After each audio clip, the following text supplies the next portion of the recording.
Hey there, this is Pastor Jeff, and this is our daily lectionary readings for Tuesday, August 23rd, 2022. We have our three readings. Psalm 109, 21 through 31, once again, is our psalm reading. We're staying in the book of Ezekiel for our Old Testament reading, so Ezekiel 20, 18 through 32. And then for our New Testament reading, we'll be in the book of Revelations today, chapter 3, verses 7 through 13. Let us take a listen in to the scriptures at hand. First, Psalm 109.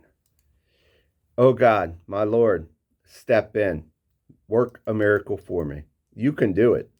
Get me out of here. Your love is so great. I'm at the end of my ropes, my life in ruins. I'm fading away to nothing, passing away, my youth gone, old before my time. I'm weak from hunger and can't hardly stand up. My body, a rack of skin and bones. I'm a joke in poor taste to those who see me. They take one look at me and they shake their heads. Help me, oh help me, God, my God. Save me through your wonderful love. Then they'll know that your hand is in this, that you, God, have been at work. Let them curse all they want. You do the blessing. Let them be jeered by the crowd when they stand up, followed by cheers for me, your servant.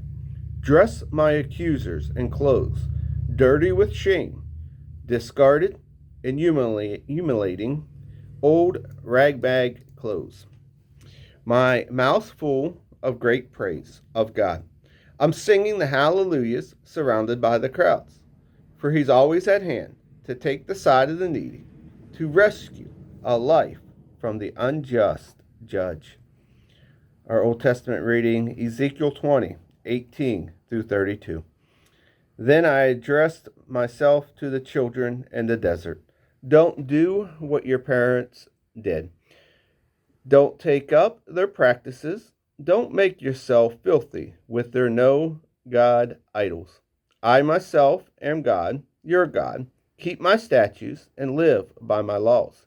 Keep my Sabbath as holy rest, signpost between me and you, signaling that I am God, your God. But the children also rebelled against me. They neither followed my statutes nor kept my laws for living upright and well, and they desecrated my Sabbaths. I seriously considered dumping my anger on them right there in the desert. But I thought better of it and acted out who I was, not what I felt, so that I might be honored and not blasphemed by the nations who has seen me bring them out.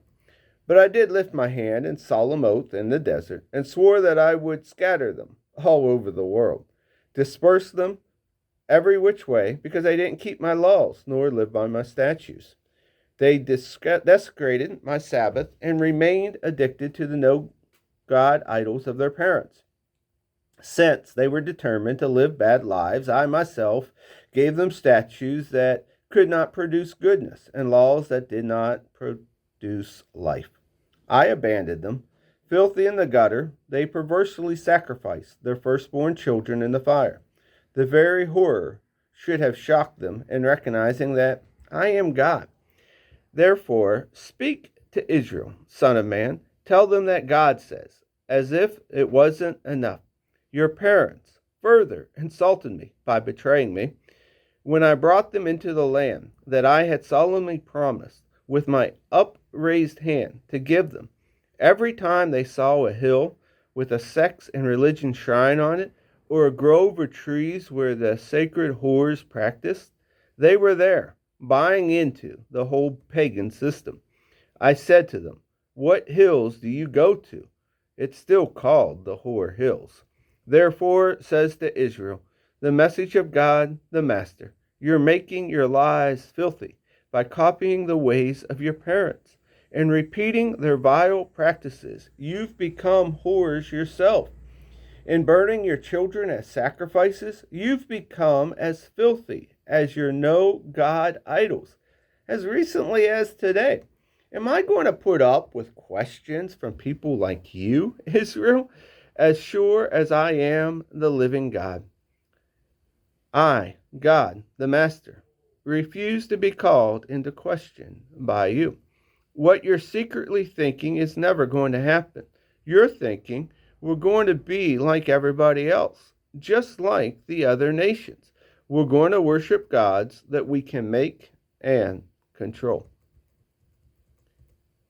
Our New Testament reading comes from the book of Revelations, chapter 3, verses 7 through 13.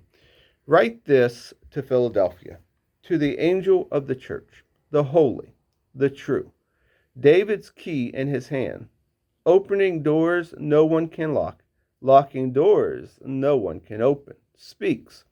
I see what you've done. Now see what I've done. I've opened a door before you that no one can slam shut. You don't have much strength. I know that. You used what you had to keep my word. You didn't deny me when times were rough. And watch as I take those who call themselves true believers but are nothing of the kind, pretenders whose true membership is in the club of Satan. Watch as I strip off their pretensions and they're forced to acknowledge it's you that I've loved. Because you kept my word in passionate patience, I'll keep you safe in the time of testing. That will be here soon, and all over the earth, every man, woman, and child put to the test. I'm on my way. I'll be there soon. Keep a tight grip on what you have, so no one distracts you and steals your crown. I'll make each conqueror a pillar in the sanctuary of my God, a permanent position of honor. Then I'll write names on you, the pillars, the name of my God, the name of God's city, the new Jerusalem, coming down out of heaven, and my new name. Are your ears awake? Listen. Listen to the wind words, the Spirit blowing through the churches. And here ends our readings for the day.